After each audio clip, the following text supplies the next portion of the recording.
All right, let's talk about something we have all gone through. You're in a super quiet room, maybe in a meeting, and then it happens. Hic. Today we are cracking the code on one of the most common and, let's be honest, annoying little glitches our bodies have, the hiccup. And we're going to figure out that age-old trick to stop it. You know, we've all been told to do it. You get the hiccups, and someone immediately says, just hold your breath. We do it, but have you ever stopped to wonder if it's just, a myth, something our grandparents told our parents, who told us? Or is there actually some real solid science behind it? Is there a fascinating biological reason why this one simple action can just shut down a hiccup attack? Well, you're about to find out, and the answer is actually pretty cool. Okay, so before we jump into the cure, let's make sure we're all on the same page about what a hiccup even is. What is this weird, annoying rhythm glitch that takes over our bodies? Look, for pretty much everyone, hiccups are totally harmless. They're just a temporary pain, a little moment where your body's rhythm just goes completely haywire. But harmless or not, they are super irritating, right? So let's get down to the nitty-gritty. To figure out the cure, we've got to understand the crime. What is physically happening inside your chest every time you make that sound? Okay, so meet the main character in this story, your diaphragm. It's this big, dome-shaped muscle that sits right under your lungs, and it's basically the engine for your breathing. When you breathe in, it pulls down. When you breathe out, it relaxes and goes up. Normally, it's super smooth, super steady. But a hiccup completely messes with that system. First, your diaphragm just spasms. It jerks downward without you telling it to. This causes a super fast rush of air, and in response, your vocal cords literally snap shut. And that sudden stop, that's what makes the hic sound. So it's a simple three-part glitch: spasm, snap, sound. So what kicks this whole thing off? Well, all sorts of everyday stuff, actually. Eating way too fast, getting suddenly excited, drinking a fizzy drink, or even just laughing really hard can irritate the nerves that control your diaphragm. And boom, spasm. It's just your body overreacting for a minute. All right, now for the main event. We get what a hiccup is, so how in the world does holding our breath fix it? This is where the real science comes into play, and it's all about one simple molecule: carbon dioxide.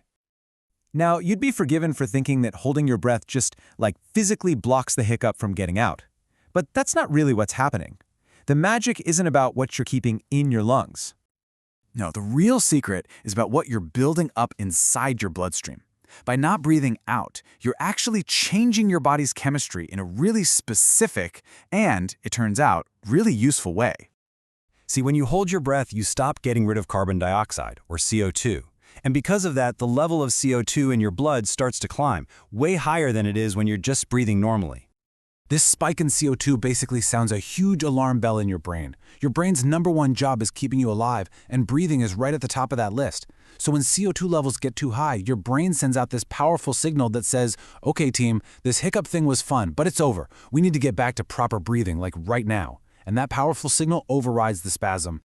So here's what's really happening. You are literally hacking your own biology. You're interrupting something called the hiccup reflex arc. That's the faulty neural loop between your brain, your nerves, and your diaphragm that's gotten stuck on repeat. That CO2 buildup is like a circuit breaker. It flips the switch, stops the bad signal, and lets your normal breathing pattern take back control. And it turns out holding your breath isn't the only way to flip that circuit breaker. A lot of the other weird hiccup cures you've heard about, they actually work on the exact same principle. Just take a look at these. Breathing into a paper bag? Well, that's just another way to increase the CO2 you're breathing in. And what about gargling with cold water or gently pulling on your tongue?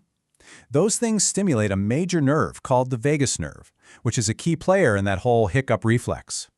You're basically creating a distraction, telling that nerve, hey, forget the diaphragm, pay attention to this instead.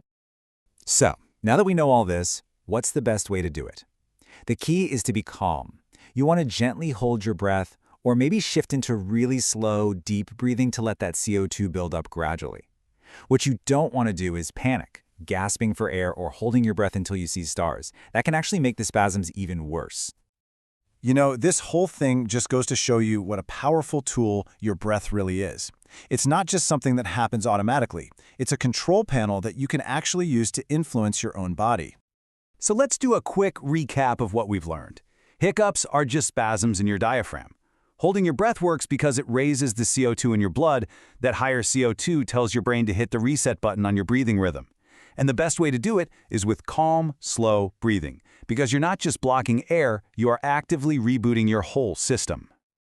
And honestly, that is the perfect way to think about it. Holding your breath is your body's built-in reset button. It's a manual override, a biological Control-Alt-Delete for a minor system glitch. How cool is that? So the next time you get the hiccups, you'll know exactly what's going on. And you'll know that the old trick isn't a myth at all. It's just good science. And that kind of leaves you with a final thought, doesn't it? If you can consciously control a reflex like a hiccup, what else could you learn to control?